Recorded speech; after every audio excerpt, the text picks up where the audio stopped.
Welcome to the 4 steps to healthy and effortless weight loss and why hypnotherapy is the missing ingredient.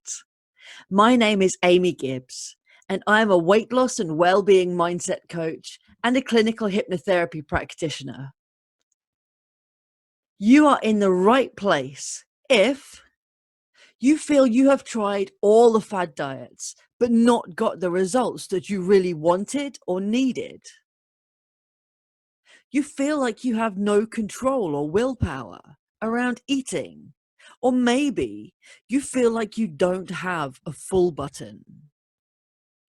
You can't stop snacking between meals, especially in the evening, and you have a tendency to opt for unhealthy foods. And you are also in the right place if your emotions often dictate what, when, and how much you eat in the form of comfort eating or binge eating. So here is what you will learn by hanging out today. The 4 main areas that need to be addressed to ensure that you get the weight loss results you desire, so that you can begin to understand why the diets you have tried in the past did not work and how you can be more successful in the future. Some practical tips that you can implement consciously so that you can start making changes straight away. How hypnotherapy can make things easier and yield faster, longer lasting results so that you can establish new habits and lose weight with little effort. What it feels like to be in hypnotic trance state so that you can let go of any apprehension that may prevent you from getting the most out of a hypnotherapy session. And also why there is often more to losing weight than simply eating less and moving more, so that you will be able to start finding out what blocks may be holding you back subconsciously. This training is not for you if you are quite happy to pop slimming pills every day or drink slimming juices and shakes in place of healthy meals for the rest of your life. It's not for you if you think hypnotherapy is a load of mumbo jumbo and you're not willing to be open to the idea that it may actually be able to help you. If you are not willing to take responsibility for your current situation and your food choices to date, then this training is not for you. And lastly, it's not for you if you get upset or offended when somebody gives you over an hour of free content and makes an offer at the end. So let me tell you my story. From very early on in my life, from probably when I was about 11, 12, I always felt like the chubby kid. Now, don't get me wrong, I wasn't morbidly obese, but I definitely wasn't as skinny as all of the other kids around me. I was just a bit chunky, and I carried that with me all through high school. And I was bullied quite a lot during high school, for various reasons. I was taller than everybody else.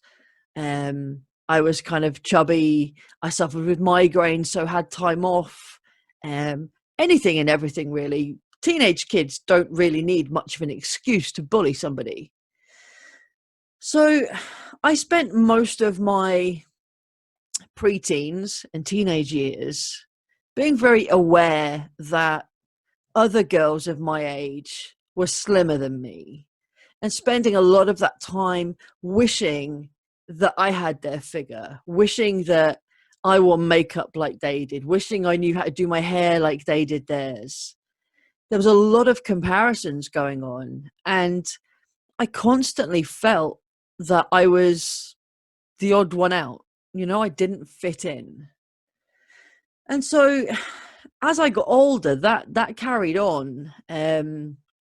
into my teenage years, even at the age of 18, I still remember feeling like I was fat, like I really needed to lose weight, and I was pretty miserable with the way that I looked.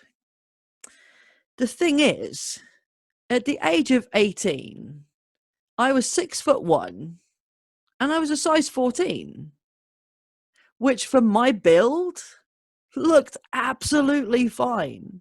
It really did. It looked healthy. If I had been much thinner, I would have looked ill. Looking back now, I wish that I still had that gorgeous figure that I had when I was 18, but I couldn't see it then. I thought I was fat. I thought I was overweight, but in truth, I wasn't. But you see, I grew up feeling out of place. I grew up not feeling confident about my body. And I grew up watching my mum battle with her weight for years, for a long, long time, for most of my life. She had issues with her weight. She'd maybe lose a little bit, but then put it back on. And then she'd struggle and she'd plateau and she'd just be miserable. And then she'd try another diet and she'd maybe lose a bit, but then it'd get back on again. And she couldn't really understand why she wasn't, keeping the weight off, why she wasn't losing it. And so for a long time, I watched her yo-yo dieting and the weight going off and on and off and on. And it got to the point where she'd spoken to multiple doctors and decided that she wanted to get gastric surgery. And after seeing a number of consultants, they agreed to allow her to go ahead. And she had what's called a sleeve gastrectomy, I believe. So she had multiple operations, all of which carried their own risks. And she pulled through each and every time. She pulled through. Her recovery was on track, and the doctors were really pleased with her. She had managed to lose quite a lot of weight leading up to the operation, because that was one of the criteria for having the surgery, that she needed to lose X amount of weight so that it would be safe for her to, or safer for her to go under general anesthetic. So she did lose quite a lot of weight on her own, but then she wanted to have this surgery to ensure that it didn't go back on, and to also remove the excess skin that had appeared over the time that she lost the weight leading up to the surgery. So they were rolling a few operations into one, but they were happy to go ahead. And what happened, she had the initial surgery and it went really well. And then when she was in recovery, she had an umbilical hernia that ruptured. Now, it may have just been complete coincidence that that happened at the same time that she was having this other surgery, or that there could have been some connections, I don't know. But it meant that she got rushed back into hospital again, and they had to do a life-saving operation, which resulted in her having an ileostomy bag. So she had that for about a year. And give her due, she did really well. She was still losing weight. She was, getting healthier.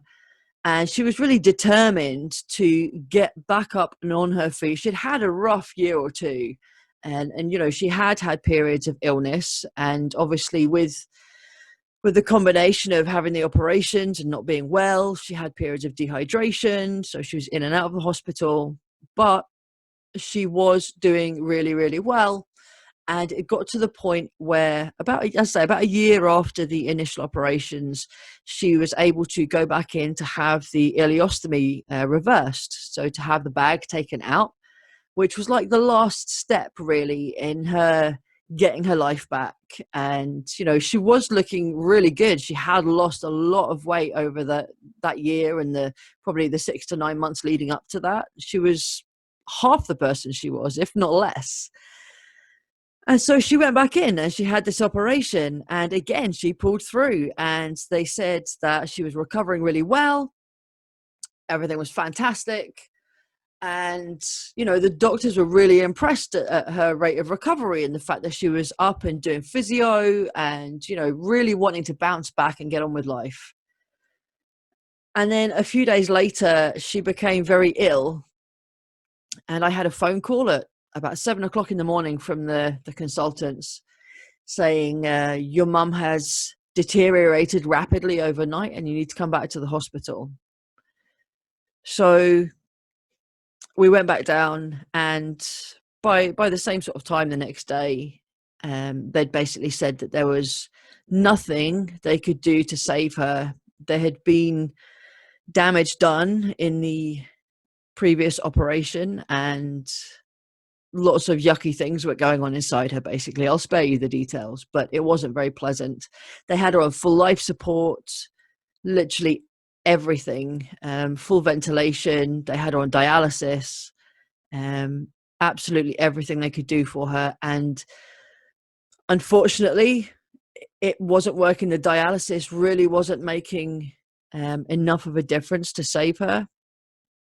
And it got to the point where the consultants, they came and said, look, we're really sorry, but we've been watching her overnight. She's been on full life support for over 24 hours and nothing's changing. If anything, she's getting worse and there's really nothing else we can do. And it was at that point that they told us that they would give us a couple of hours to get the family together to say our goodbyes. But then, they were turning the machines off. Now that was really not what we were expecting. That was supposed to have been a turning point in my mum's life, where she had finally started heading towards being her ideal weight. She wasn't quite there, but she had done so well. And we were making lots of plans for that following year. And all of that was taken away from us. So that was quite hard going, you know, as a child, seeing her battling for so long. And then she finally thought, well, we all thought that she was finally going to get somewhere, and it ended up in the worst possible way that it could. So that had a big impact on me, and I will come back to that point in a moment. But if you have a look at the images on your screen, the image on the far left with my humongous belly, that was when I was pregnant with my fourth son. That was not long before I actually went into labor with him. At that point that photo was taken, I think I was at the absolute heaviest that I've ever weighed in my life. I tipped the scales at 20 stone, and that was crazy. But the pictures next to it, in the grey tracksuit, they were taken not long after my son was born. But I was still 19. I think I was 19 stone 11 when those photos were taken. And as you can tell by the look on my face, I wasn't very happy at that moment in time. So basically, I decided to make some changes. And the pictures on the right hand side, the full length pic of me was taken last year, and obviously the blondie picture is one that's been taken in the last few weeks. So you can see quite a big difference just there alone. But we will carry on with my story. So a quick recap of my story. I spent my school years as the chubby kid. I was never as skinny as the other girls in my class. I watched my mum struggle with her weight and saw how it destroyed her mental health. She was so depressed all of the time. She comfort ate. She hid food.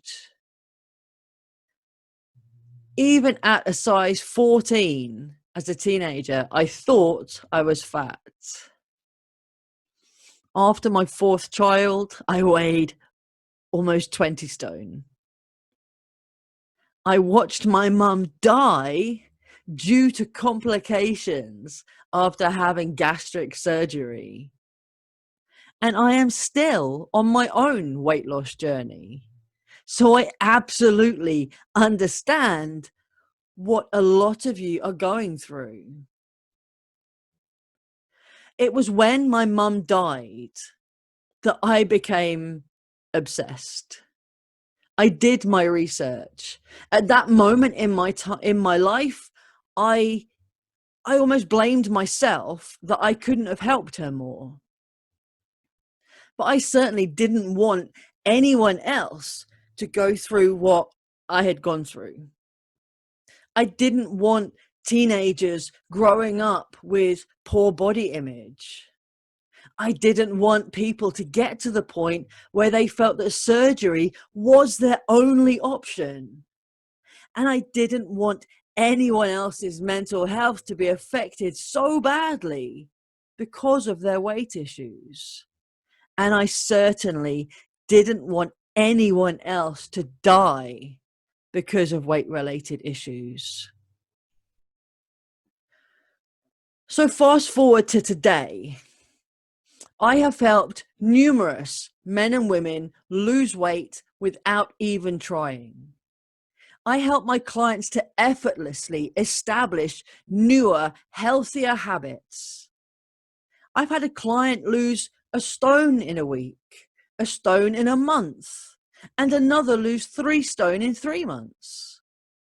These aren't typical results for everybody, but they absolutely show what is possible and what happens fairly regularly with the clients I work with. My entire life changed the moment that I chose hypnotherapy as a tool to help change eating habits and lose weight. And in actual fact, for so many other aspects and areas of my life too. And trust me, if I can do it, so can you. I am not a stick-thin supermodel. I am no Kate Moss, nor do I want to be perfectly honest. And even though I may be further along my weight loss journey than you are right now, I still have weight to lose. And so I use hypnotherapy and my subconscious mind all the time to keep me on track and to make my life easier. So a couple of things to keep in mind. You need to be willing to let go of old negative beliefs, even if you don't know how right now. And just keep an open mind. It's about making changes, even just one thing at a time. But they're not all practical changes. Some of the changes are internal as well. And they're what we're going to be having a look at. But weight loss does not have to be hard if you address the mental blocks first. So, the 4 steps to healthy weight loss. Step 1, address your habits. Step 2, address your behaviors. Step 3, address your beliefs. And step 4, address your emotions. Plus, implement some or all of the practical tips that I'm giving you today and try hypnotherapy for yourself. So let's get started. Step 1, addressing your habits. So a habit is an acquired behavior pattern regularly followed until it has become almost involuntary. So those things that you do without even thinking about it, because it's become second nature. You just do it automatically each and every day. Snacking, eating junk food, mindless or automatic eating, eating too quickly, Drinking calories. So drinking calories can come in several forms, but the one that's most damaging is generally alcohol. So if you tend to drink alcohol on a regular basis, you are absolutely putting your calorie intake up every time you drink. Binge eating, nighttime eating, shopping when hungry, not drinking enough water, and piling your plate too high. So these are just some examples of common habits that a lot of my clients come to me having. Most people have issues with snacking in the evenings, and quite often it's unhealthy food that they're snacking on. They still get junk food and takeaways at least on a weekly basis. Mindless or automatic eating is eating when you're otherwise occupied, basically. So eating when you're watching a movie, eating while you're scrolling through Facebook, anything that kind of takes your attention away from the calories you are consuming, because your brain isn't registering that you're eating, because your conscious mind is focused elsewhere. So eating too quickly, again, that is something that we will come back to later on. You will notice that a lot of the examples I'm going to give you across the 4 steps do cross over into more than one step.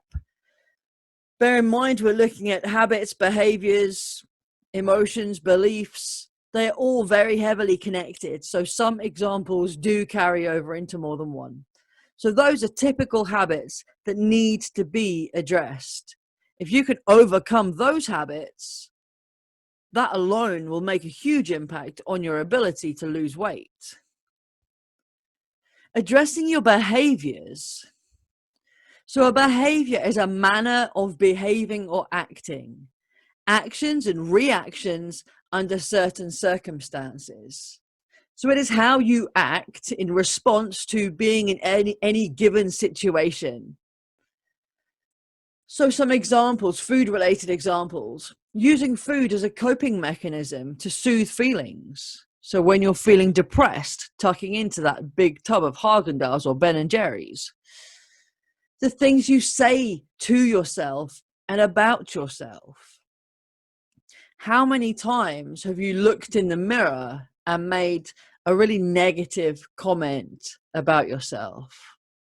Oh my God, look at that. Nobody's going to find those legs attractive. Oh my God, how's anyone going to love me with these massive love handles around my waist?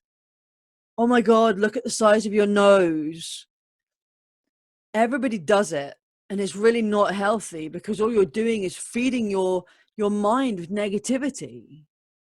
You need to start saying more kind things, more positive things about yourself, because the negative things that we say to ourselves, most of the time we would never dream of saying them to somebody else. Would you say some of the stuff that you say to yourself to your best friend? And if the answer is no, why are you saying it to yourself? If you wouldn't say it to somebody that you care about, somebody that you love, why are you saying it to yourself?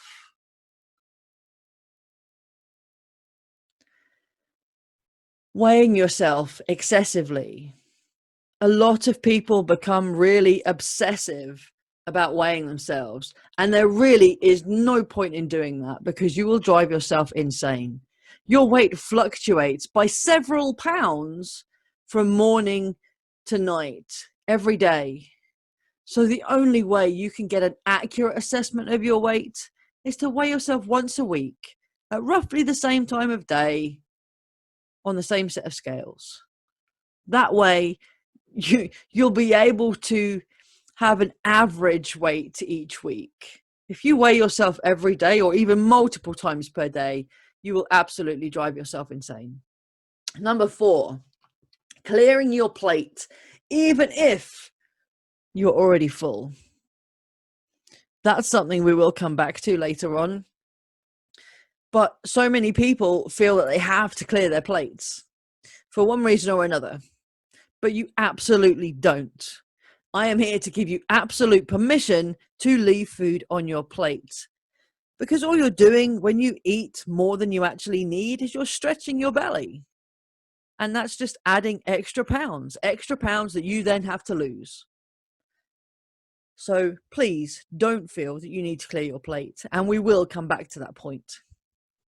Number 5, eating so rapidly that you miss your body's signals. Again, that happens when you eat fast, when you're not paying attention, when you're in a rush. You throw food down your neck so quickly that by the time it hits your stomach, your brain's only just catching up and registering that there's that much food in there and it's too late. Taking your time to eat your food and being more conscious when you're eating can make a huge difference. Eating when you are actually thirsty. Did you know that thirst symptoms and hunger symptoms tend to manifest in the body in the same way? Interesting fact, huh? And lastly, no motivation to exercise. So exercising on a regular basis is a behavior. It's a healthy behavior. So not having the motivation to do that is obviously going to have a negative effect on you. Step 3, addressing your beliefs. So a belief, something you believe, it's an opinion, confidence in the truth or existence of something not immediately susceptible to rigorous proof. So there's not necessarily evidence or proof that that thing exists or that that thing is a fact, but you still believe it anyway. So it's like having faith in something. That is what a belief is. Quite often, you can't prove or disprove a belief because it's your personal belief. So some typical beliefs from people that struggle to lose weight. I have to give up my favorite foods to lose weight. I have to starve myself to lose weight. Losing weight is hard. Nothing I've tried in the past has worked, so it must be me. I am such a failure. I'm never going to be at my ideal weight. I have no willpower. I have no control around food and eating. I am so fat, ugly, unattractive, useless, any other negative word you want to put here. I've heard them all, and none of them are true. That's why your beliefs need to be addressed, because if you are telling yourself these things every day, you start believing them. And the subconscious mind doesn't differentiate between positive and negative. It doesn't differentiate between fact and fiction, or real or not real.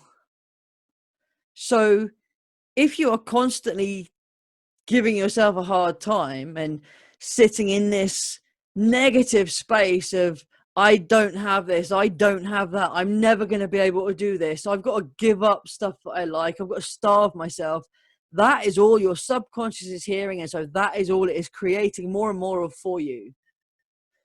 When you start to shift your beliefs and speak more positively about yourself and understand that weight loss doesn't have to be hard and you don't have to give up things that you like, and just because something hasn't worked in the past doesn't mean that nothing's ever going to work again. You're not a failure. You do have willpower. You maybe don't understand it fully, because willpower in and of itself is only an initial boot up the butt to do something. It's that initial, oh, here's a great idea. This is what I'm going to do. Yeah, let's do this. It's enough to get you started. But if you don't follow that up with something sustainable, like hypnotherapy or like some other kind of plan of action and support package, if you like, that willpower is going to wane and disappear, and you'll be back to square one with no results that you wanted. So willpower is very handy for getting you started, and it will carry you through to a certain point, but you have to back it up with something else that's going to carry you forward. Step 4, address your emotions. So emotions are an effective state of consciousness in which joy, sorrow, fear, hate, or the like is experienced. Now, one thing I've noticed, food seems to play a part in everyday life in so many different ways. So if you're celebrating something, if you're going to a party, there's normally food there. If you're commiserating, if you're sad, if you're grieving, if you've just broken up with somebody, it's food that you turn to for comfort. If you're bored, you wander out to the kitchen and just see what's there and just eat because you've got nothing better to do.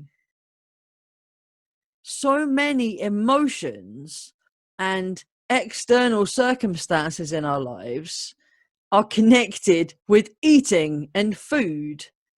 And so is it really any wonder that so many people don't really know whether they're coming or going? Because if they're happy, they eat and celebrate. If they're sad, they eat and commiserate. If they're bored, they eat because they've got nothing better to do. You know, if they're struggling with depression, they're not quite sure what's going on anyway. If they've got low self-esteem, they don't really care anymore. It's really important to find better ways to manage your emotions. So many people stress eat, boredom eat when they're sad, eat when they're feeling guilty, eat when they're feeling angry. Some people have the opposite going on for them. When they feel any of those emotions, they actually stop eating. So it can go both ways, from one extreme of gorging yourself and binge eating to eating nothing and potentially making yourself ill.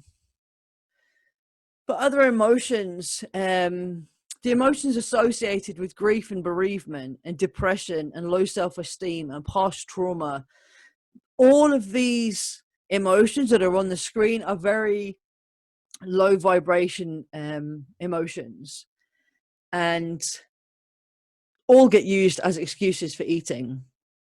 But if you are able to learn a new way of coping with your emotions so that you didn't feel you needed to eat them, you'd be in such a better place.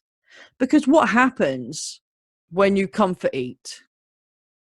You feel lousy, so you grab a tub of ice cream or you grab a big bar of chocolate or whatever it is that you like, and you eat it to feel better. And for a short while, maybe you do. But very quickly, that then gets replaced with more negative feelings, normally regret and self-loathing. Oh, I'm so stupid. Why did I do that? I shouldn't have eaten all that. Now I'm going to be even fatter. Now I've got even more weight to lose. Oh, I'm such an idiot. And you feed yourself back into this really negative space again. And we know already that your go-to when you're feeling really low is to eat. So you then start eating again. And you very rapidly get caught in this downward spiral of feeling crap, eating to try and feel better, feeling worse, so eating more. You can see how the spiral continues. It's time to break that cycle. If that is something that you suffer with, we really need to help you, because it can make a huge, huge difference to your life. So if you haven't already, go and grab a pen or a pencil and a piece of paper, because this is the point where I'm going to give you some practical tips, things that you can put into place right now that will begin to help you make changes.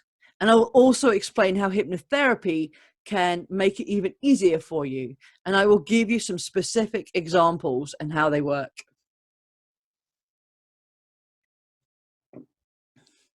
So let's talk about exercising. Everybody's favorite subject when it comes to losing weight, right? Right? No? What thoughts or emotions come up for you when you think about exercising? Because I know for many, it's fear and dread and exhaustion, even at just thinking about having to do exercise. Well, you know what? Exercise doesn't have to involve signing up to some big fancy gym. It doesn't have to involve going to an aerobics class and having to keep up with some crazy lycra clad instructor at the front of the class. The tips that I'm going to give you begin with finding something that you actually enjoy doing.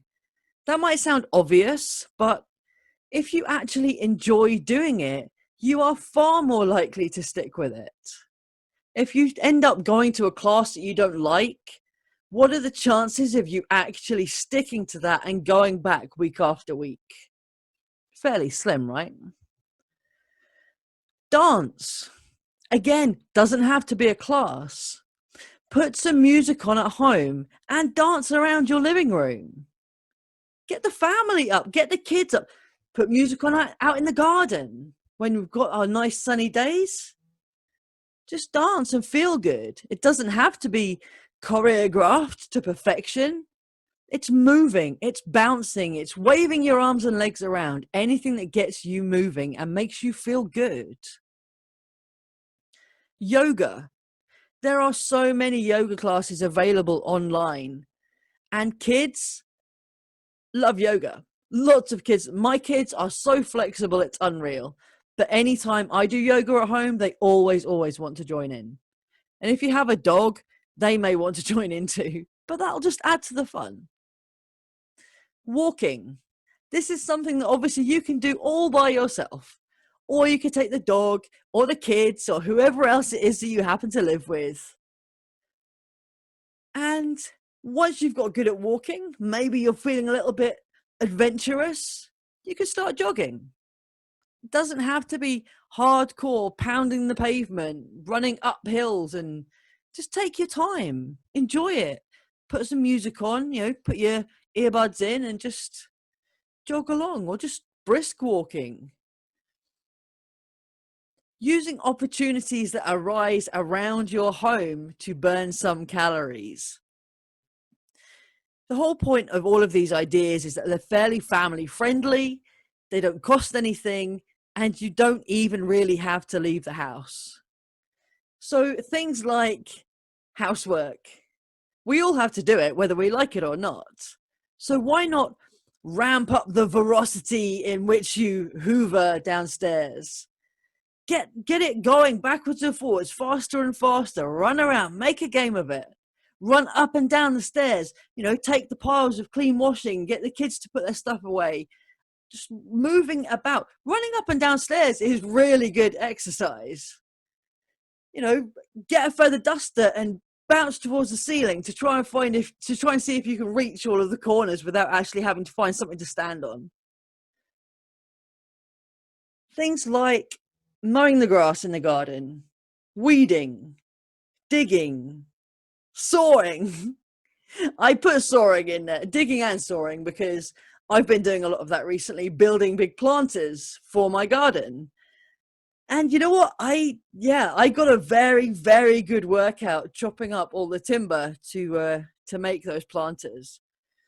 So there are lots of things that you can do in and around your home that definitely have you breaking out in a sweat, in a good way, having fun, being productive, not costing anything.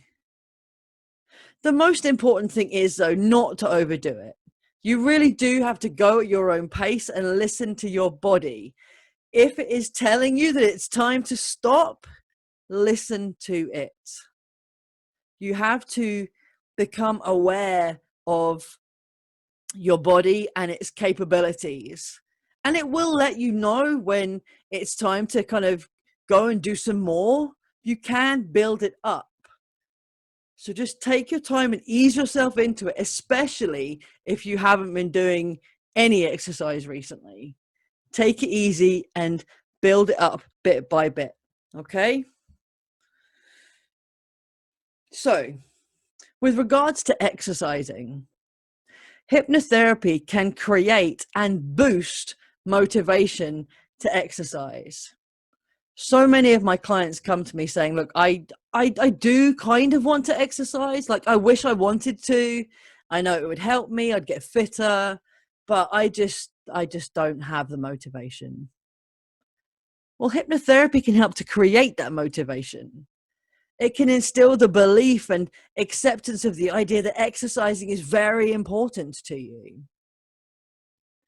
Hypnotherapy can help you to change small habits without even realizing that you're doing it, such as naturally opting for taking the stairs instead of the lift or the escalator, or walking to the local shops or walking into town instead of driving like you normally would. You make those healthier choices naturally, automatically. It can make it far easier to get into the routine of practicing some form of exercise and actually enjoying doing it. And it can also be used to boost energy levels as you exercise, as well as increasing your confidence and even improving skills in certain sports and other activities. That's right, hypnotherapy can actually make you better at certain sports if that's what you want. It can help make it so much easier. And motivation is normally the thing that holds people back from exercising. Example number 2, portion control. So this comes back to the piling your plate high. So do you have memories as a child of being told that you couldn't leave the table until you had cleared your plate? Or you couldn't have pudding if you didn't eat all of your dinner? Maybe, maybe not. For a lot of people, we were told as children that we had to clear our plates. And unfortunately, as well-meaning as our parents were, what they've done is created a belief that we as children carry into our adult lives. So as a child, you were told that you have to clear your plate, even if you said you weren't hungry, or you decided to force down those last few mouthfuls that you didn't really want or need because you'd been promised pudding if you did. But what happens is when you carry those beliefs into adulthood, you still find yourself in a position of feeling obliged to clear your plate, even if you know that you are no longer hungry.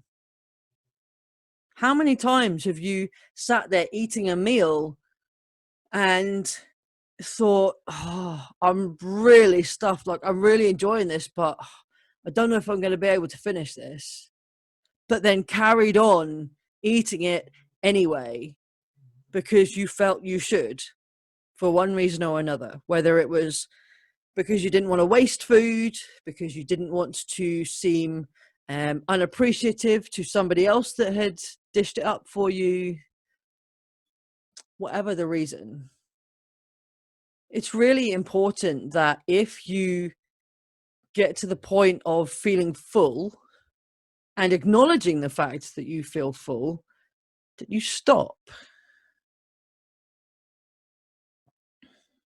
Do you have a full button?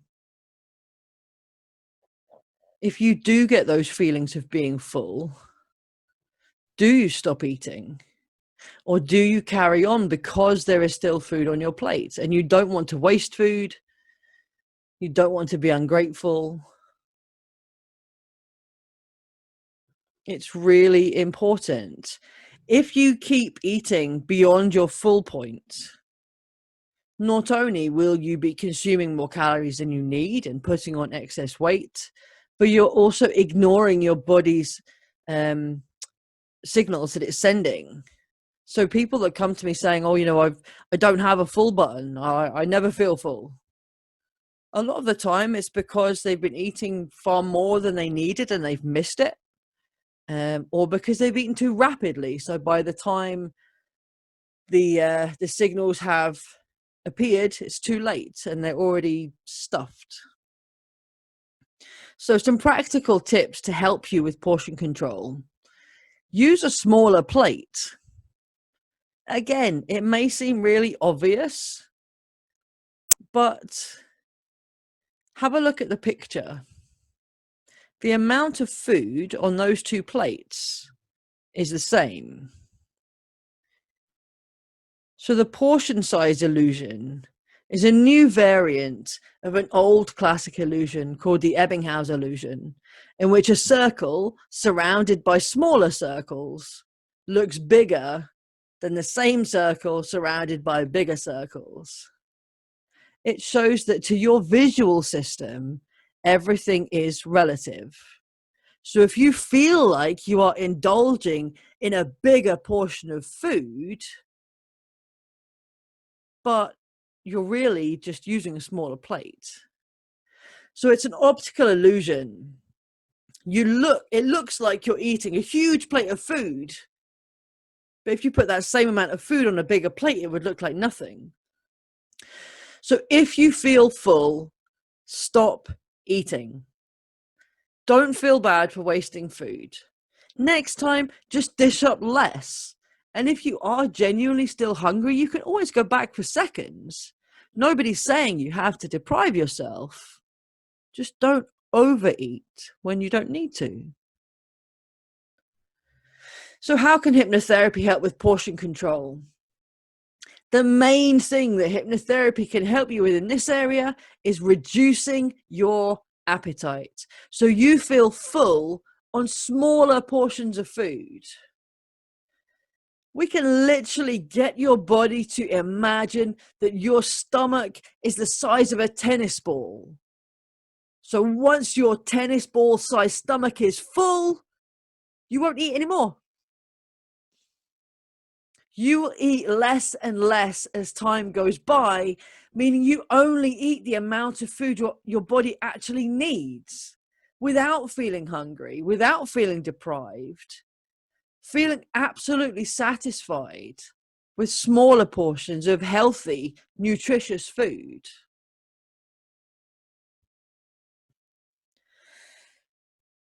So eating more slowly, this ties in with things that we've obviously previously been discussing. But if you find yourself often scoffing down your meal in double time because you're in a rush for some reason, there's a high chance that you will miss the full signals that your brain and stomach are sending out. And because you are chucking down your food at a rate of knots, by the time it all hits your stomach, it is too late and you are beyond full. You are now bloated and uncomfortable. If you learn to pace yourself and eat more slowly, you are far more likely to notice and react to those full signals. Try putting your cutlery down between forkfuls. Switch off the TV and put down your phone. Be present in the moment when you are eating. Actually focus on your food. Chew it thoroughly before swallowing. Savor the flavor. If you do these things, you slow down the process. And if you're eating more slowly and you're eating more mindfully, i.e., you're more aware of the food that you're putting in your mouth, and because you're eating that little bit more slowly, your brain and stomach have chance to communicate. And so you are much more likely to notice those full signals and actually say, okay, I've had enough now. Put your cutlery down between forkfuls. That stops the temptation to just keep shoveling it in while you're not really paying attention. The switching the TV off and putting your phone down is because that's where mindless eating comes in. If you are so busy watching something on the telly or flicking through Facebook or Instagram, and you're just shoveling your food in with one hand and you're scrolling with the other, you are not paying any attention to what you're putting in your mouth. And that is dangerous because you will end up eating far more calories than you need to. Whereas if you are more mindful and in that present moment, you could watch what you were eating, you could enjoy what you were eating, and you could help your digestive system by slowing it down a little bit and chewing it thoroughly before you swallow. So they're just a couple of practical tips that can actually really help you to eat more slowly and more mindfully. So how can hypnotherapy help you to eat more slowly? Well, it can absolutely reinforce your decision to, and we can program your subconscious so that you begin to eat more slowly and put your cutlery down between bites without even having to think about it. Remember what I said about creating habits, setting things in motion that will happen automatically so that you don't have to do them consciously. You don't have to think about doing things. You don't have to remember to do things, because we can program your subconscious mind to do them automatically. And it can also help you to be more mindful and to start to recognize those full signals again, preventing you from overeating. Drinking more water.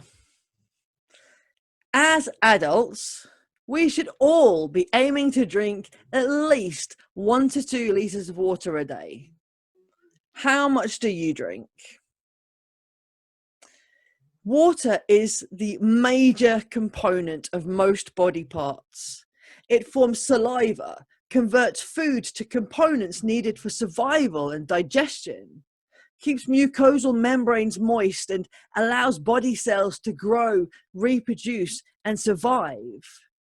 It flushes body waste, mainly in urine, lubricates joints, makes up 83% of blood, composes 75% of the brain, and is needed by the brain to manufacture hormones and neurotransmitters. Water regulates body temperature through sweating and respiration. It increases your metabolism. It acts as a shock absorber for the brain and spinal cord, helps deliver oxygen all over the body, and accounts for 22% of bones and makes up 75% of muscles. Just as water is vital for plants to grow and thrive, it is also essential for us. On average, 2/3 or 70% of an adult body is made up of water. When it comes to weight loss, water has 0 calories, and cold water is actually calorie negative, i.e., our body uses energy, so it burns calories to warm that cold water to body temperature. Water is also a great appetite suppressant and promotes feelings of fullness. So if you're feeling a little bit peckish, but it's not quite dinner time yet, go and drink a pint of water. It will curb your appetite until your next meal.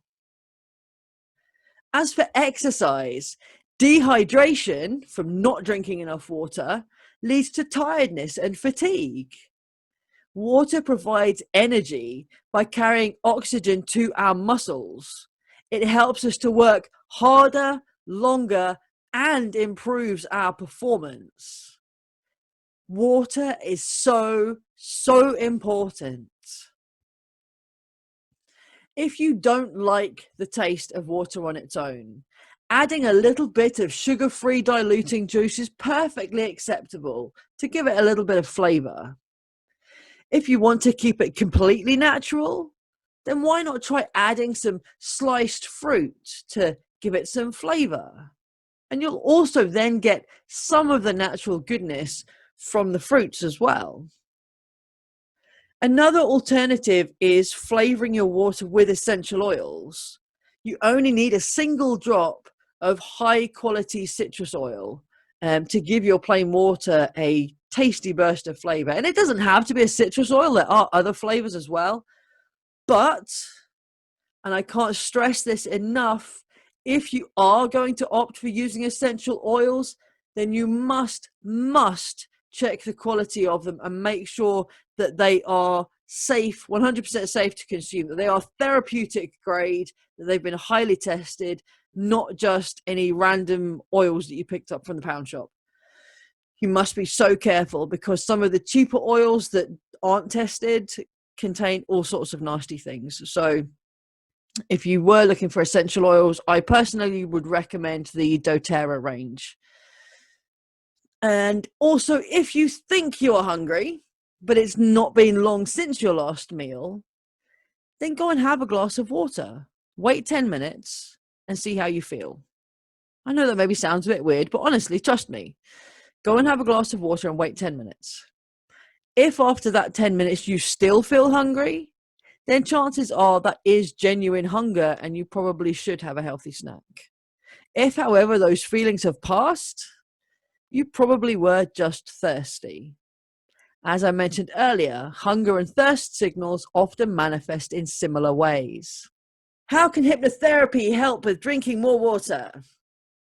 If you have never enjoyed drinking water and you do not currently drink water as part of your daily routine, hypnotherapy can create a strong desire to drink a large glass of crisp, refreshing water when you wake in the morning to refresh and hydrate you.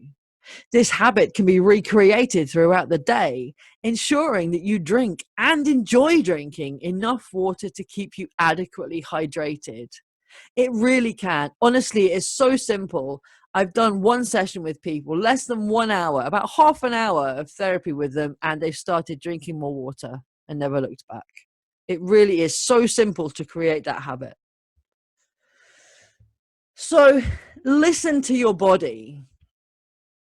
Our bodies know exactly what they need to be nourished, fulfilled, happy, and whole. Our bodies know what they need to be satisfied and healthy. But when you have spent so many years turning down your body's messages in favor of the diet book, the health blogger, the neighbor selling products, the magazine promising that you'll be loved if only you can be thin, you can't hear your own body's messages anymore. Listening to your body is not just about food. Our bodies can help us when it comes to exercise and rest too. Your body will tell you when it's time to stop. Whether you know it or not, your body is speaking to you all day long. It's telling you on an ongoing basis what it needs to keep you healthy, comfortable, and happy. The trouble is that we've all been taught to ignore what our bodies are telling us in order to please the people around us. From our earliest days, we were told when and what to eat. We're told how we should look, act, and live in order to fit in. And over the years, we've learned to judge ourselves and our lives by the numbers. But what if you decided to stop letting those numbers run your life and started listening to your body instead?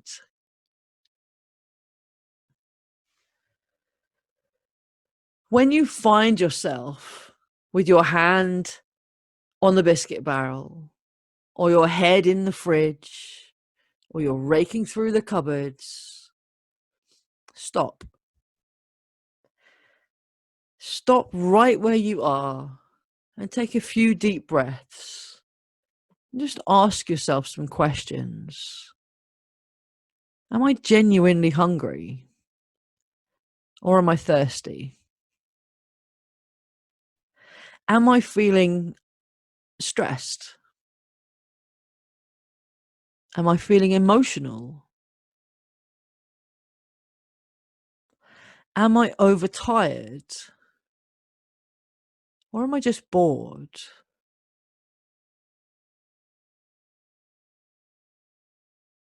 And actually listen to the answer that you give yourself.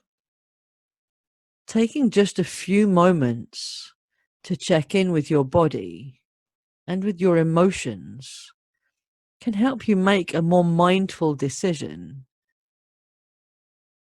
Because quite often when we go to get biscuits out of the box, when we stick our heads in the fridge, it's normally out of routine, out of habit, because that's what we do. And if you manage to catch yourself doing that and pull yourself up on it, you'll find that quite a lot of the time, you don't really want those biscuits. You're not really actually hungry at all. You're just doing it because you've gotten into the habit of doing that when you go and put the kettle on or when you walk out into the kitchen.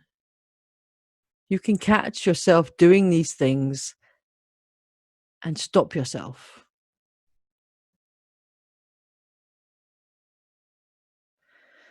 So how can hypnotherapy help in this case? Well, I can help you overcome emotional eating. Can teach you stress management skills. Can encourage your subconscious mind to inspire you with new and healthier ways to combat boredom. Hypnotherapy can help you to get a good night's sleep, to create a strong desire for water, and to create the habit of only eating when you are genuinely hungry. All of these habits are very easy to establish when you use hypnotherapy. So, what I would like to do with you now is give you a taste of hypnotherapy. So, do not listen to this next part if you are driving. If you are currently driving and listening to this, please stop the video and come back to it later when you can safely listen. You need to make sure that you are somewhere quiet where you can completely relax without being disturbed for 15 to 20 minutes, perhaps. Headphones can help to block out background noise, but they aren't essential. Also, this session is not suitable for you if you suffer with psychosis, bipolar, or epilepsy. So if you have any of those three conditions, I also ask that you stop listening to this workshop now. This is also not a replacement for professional medical advice. So, take a few moments to get comfortable, and we shall begin.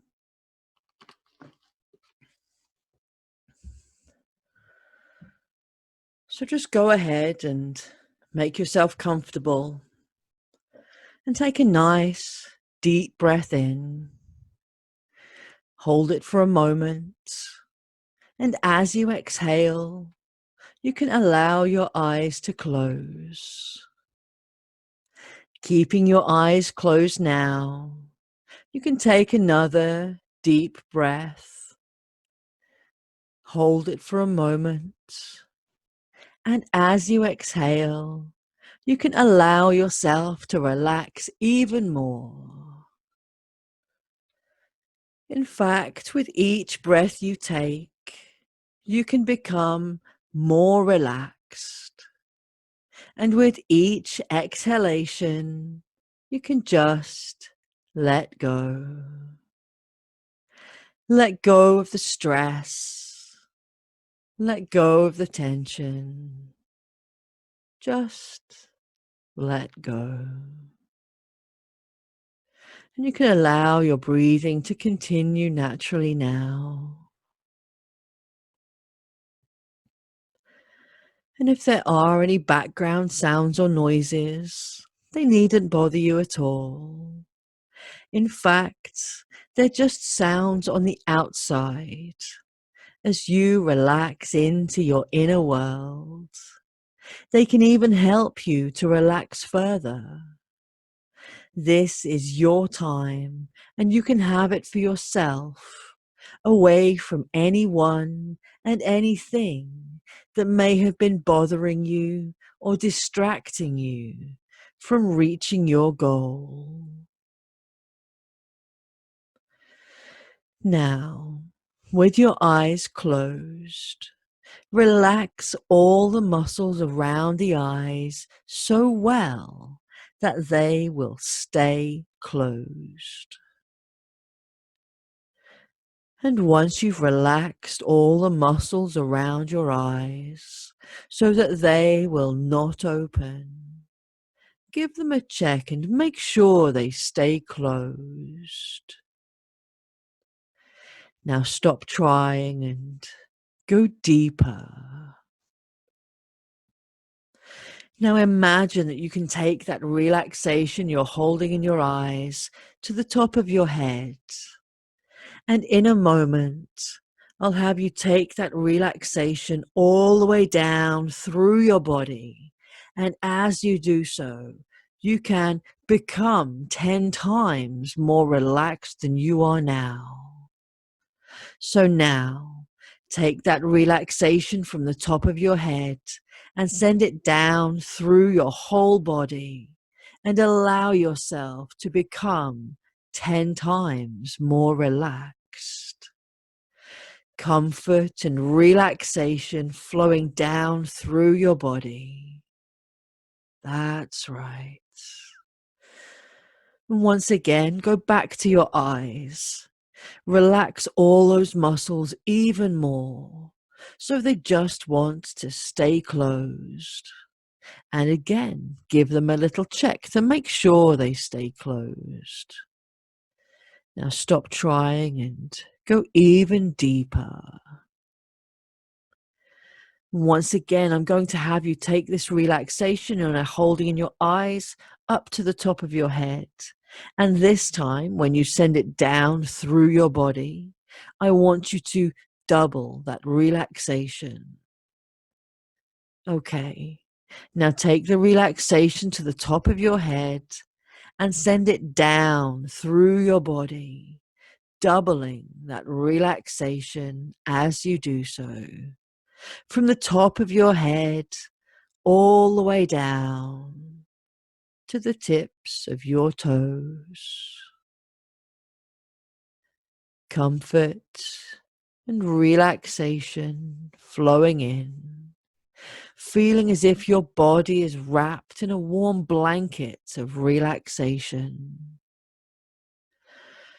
Notice how the sound of my voice can take you ever deeper, relaxed, drifting, dreaming, dropping, drifting, dreaming, dropping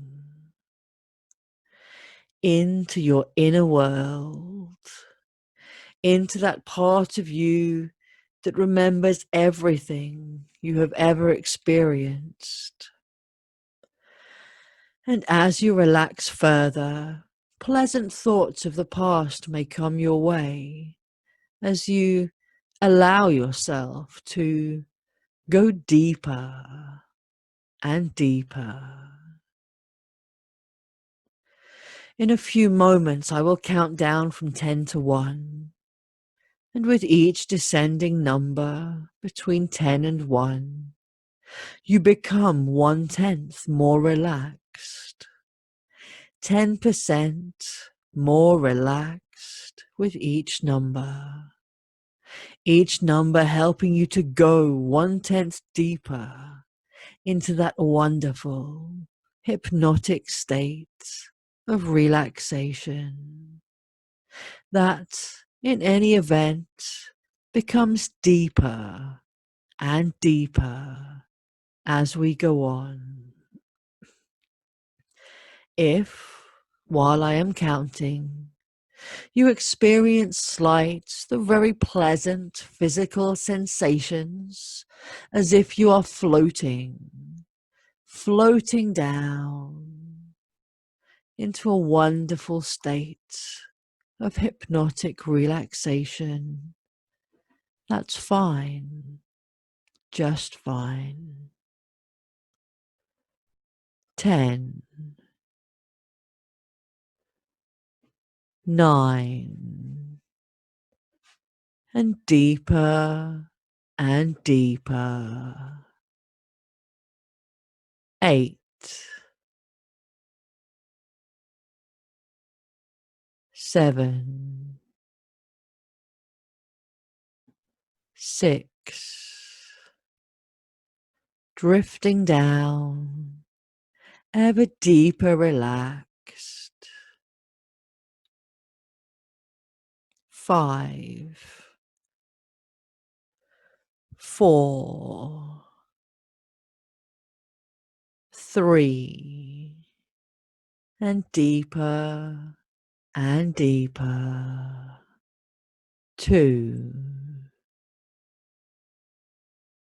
1, all the way down, deeply relaxed. I'd like you to now, if you would, imagine that you are stood at the top of a stairway. The stairway has 10 steps.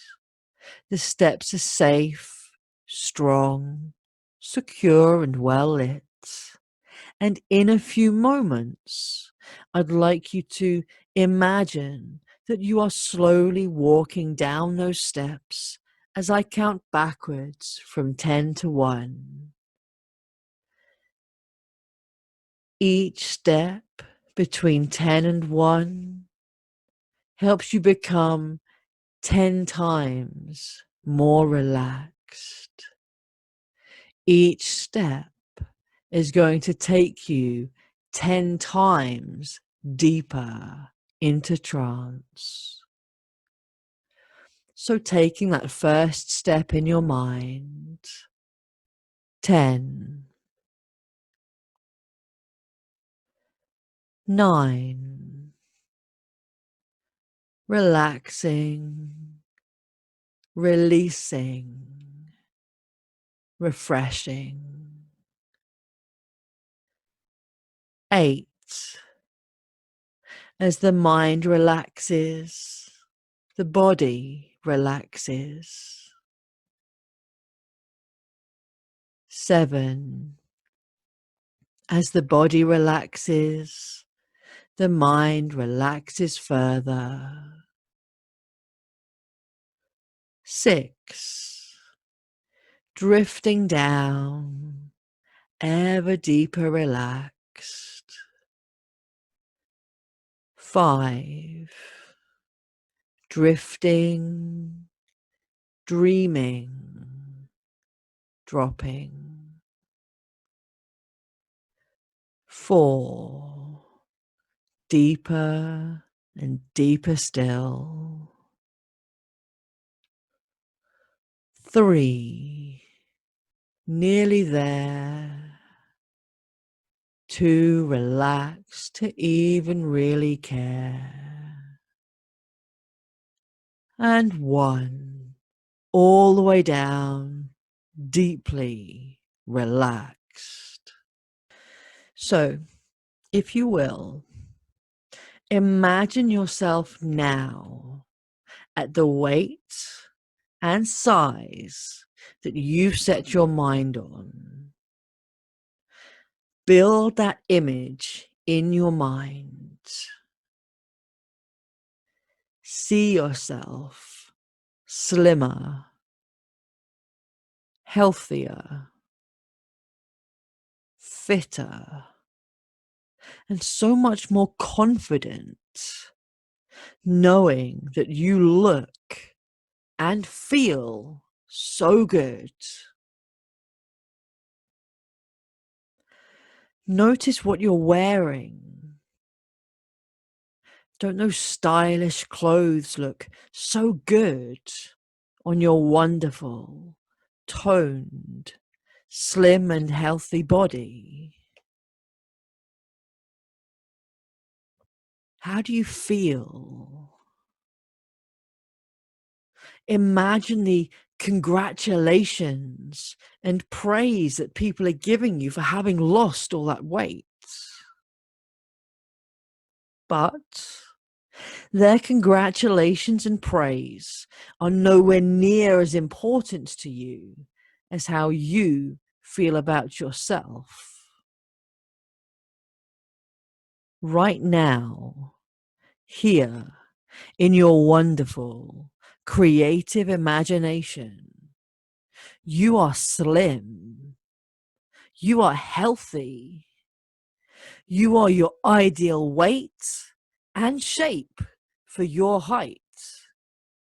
You look good. You feel good.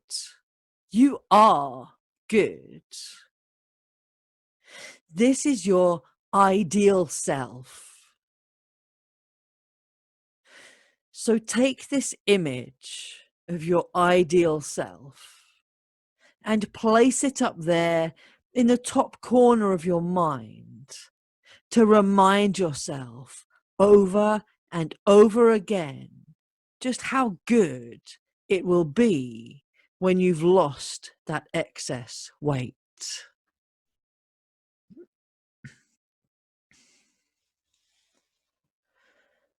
Keep that image in mind. Allow it to radiate brightly. Your subconscious will remind you of your goal by showing you that image of your ideal self. That suggestion will stay with you. In a moment, I will count from 5 down to 1.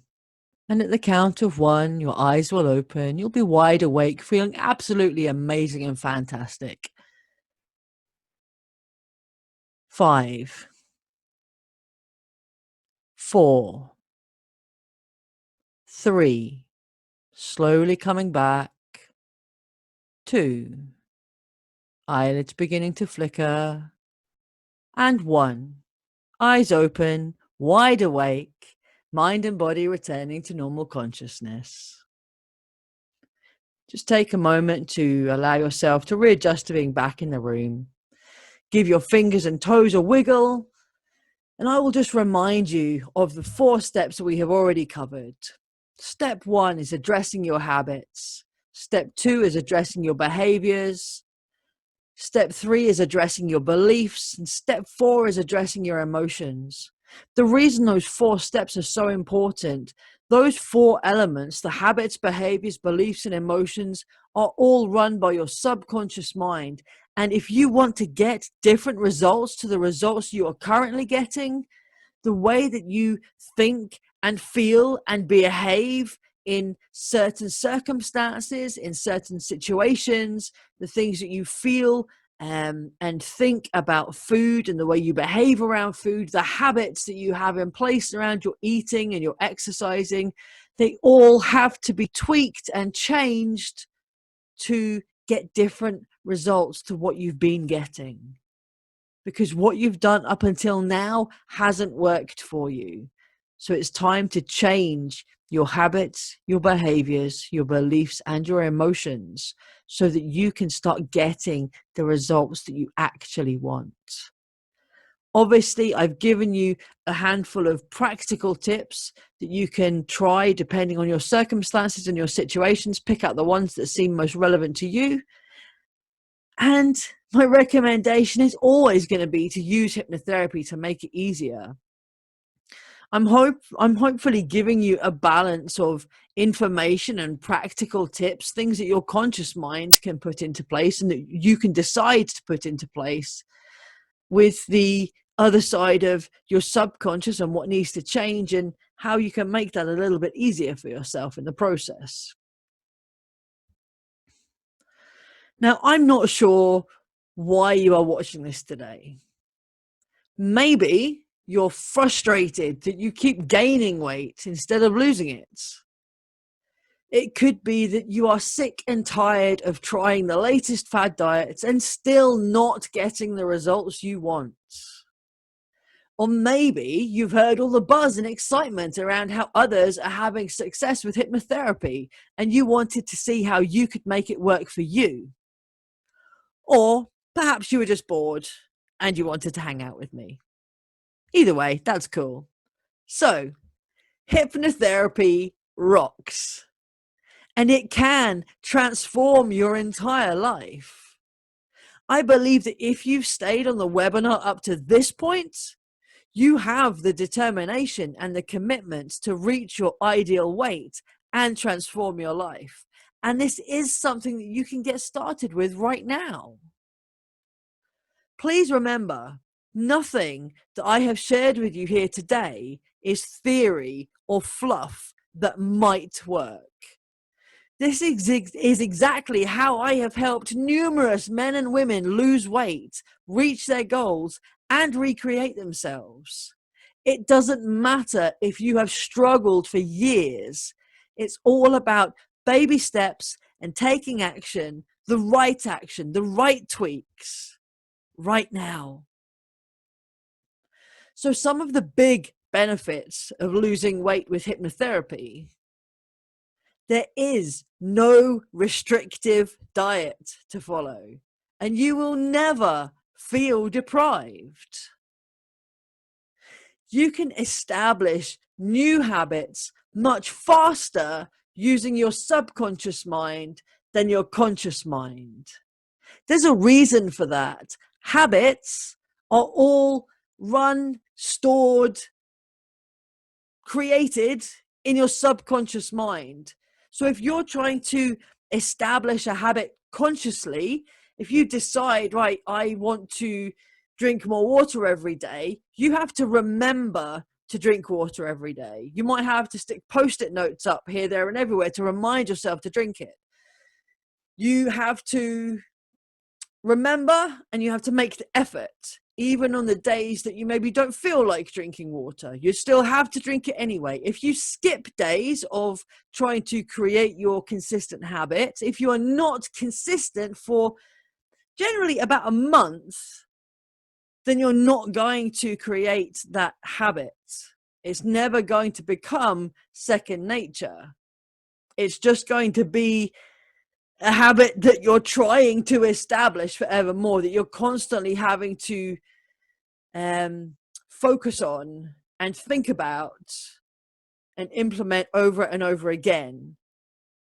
Once an activity such as drinking water has gone from being something that you're trying to achieve and you're being consistent with, once you've done it enough and it crosses over into your subconscious mind and becomes a habit, that's when you start doing it without thinking about it.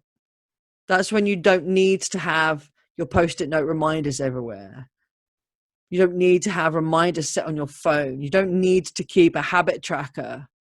You're just doing it and you don't think about it. So that's the difference.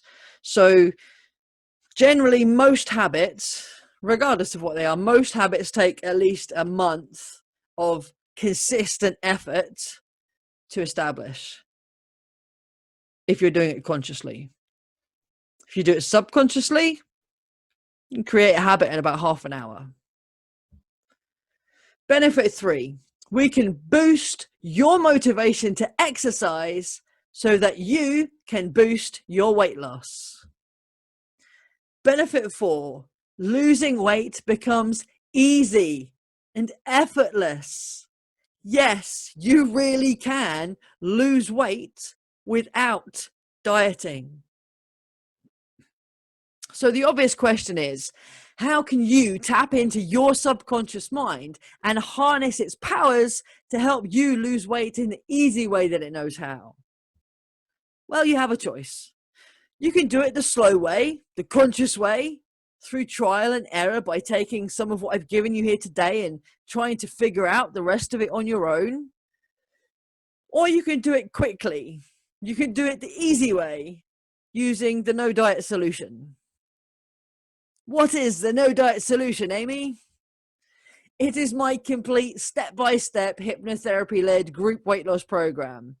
It is designed to take you by the hand to get rid of old habits, establish new healthy ones, help you to let go of the old negative beliefs that have been holding you back.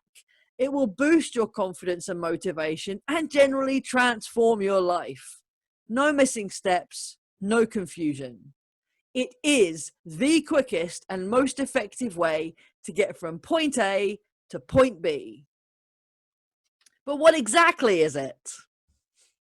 It's a 12-session hypnotherapy program that addresses multiple topics within the 4 steps that we've discussed today. It is delivered live via Zoom each week.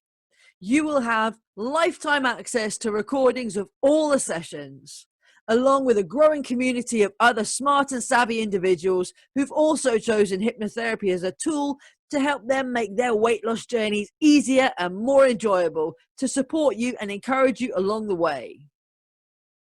Imagine no more snacking between meals, no desire for unhealthy foods, boosted motivation to exercise, no more comfort eating, losing weight and feeling amazing without the struggle, without the feelings of deprivation.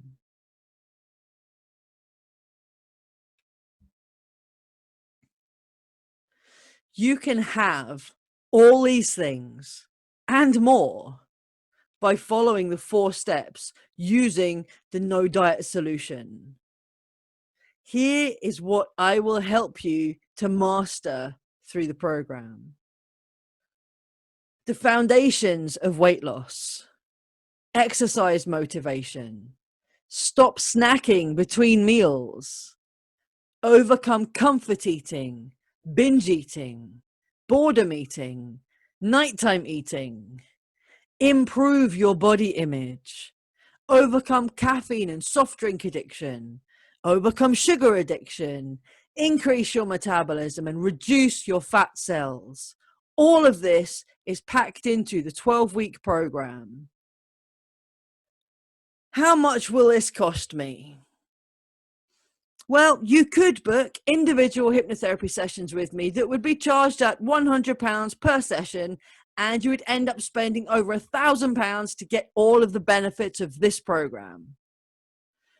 My one-to-one coaching starts at £2,000, and I only actually have 2 spaces left for that now.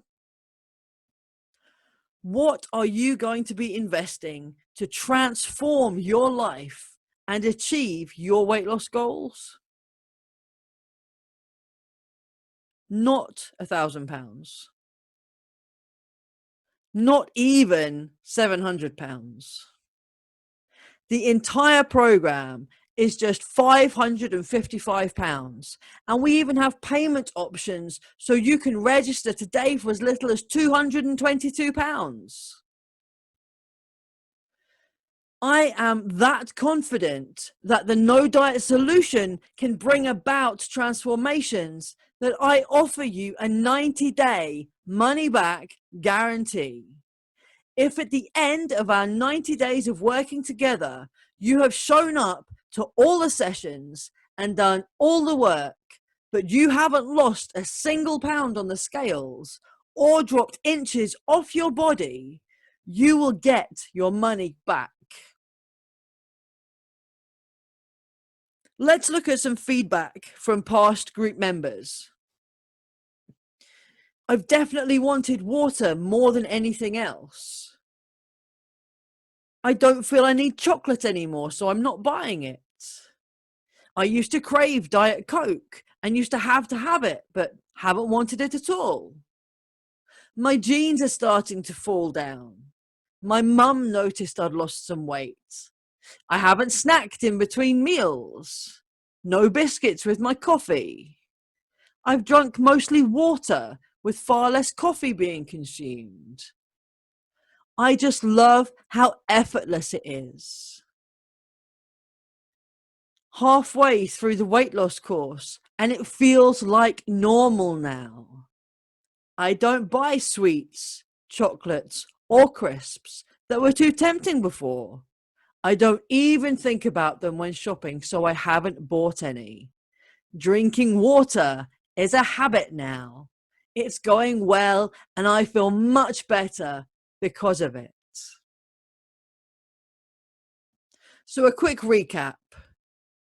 These are all of the things that I can help you with in the group program. These are the 12 topics, and each one of those reinforces other suggestions, reinforces more healthy habits, and helps to reinforce the suggestions from the previous week's session as well. So every week we are just building and building and building to get you to the point of complete health and your ideal weight.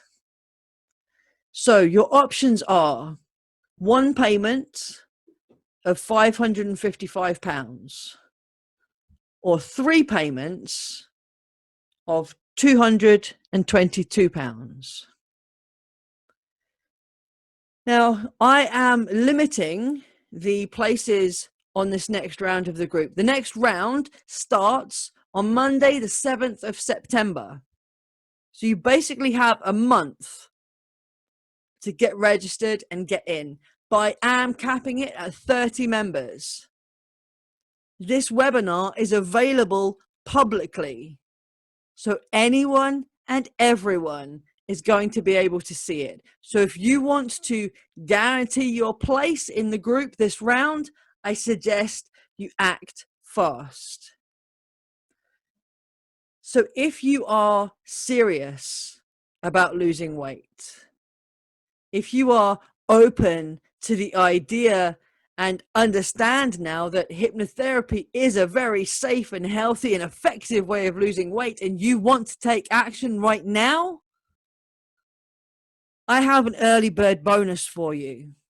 If you sign up before the 8th of August, you will pay just £349 for the whole program. So if you act now, you will save yourself over £200.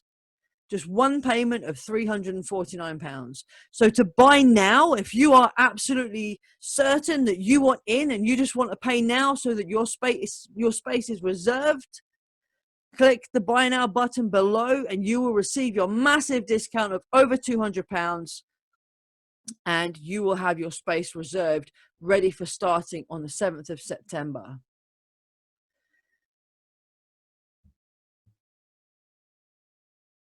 If you have any other questions, if you want to find out more, if you're not sure about anything, there's also a button below for you to submit a question. And if you do that, I will get back to you as soon as possible. I thank you for listening to the entire webinar. If you have made it to this point, you deserve a gold star. I really hope that you take on board the suggestions that I've given you today, and I really hope to hear from you soon. Take care now. Bye-bye.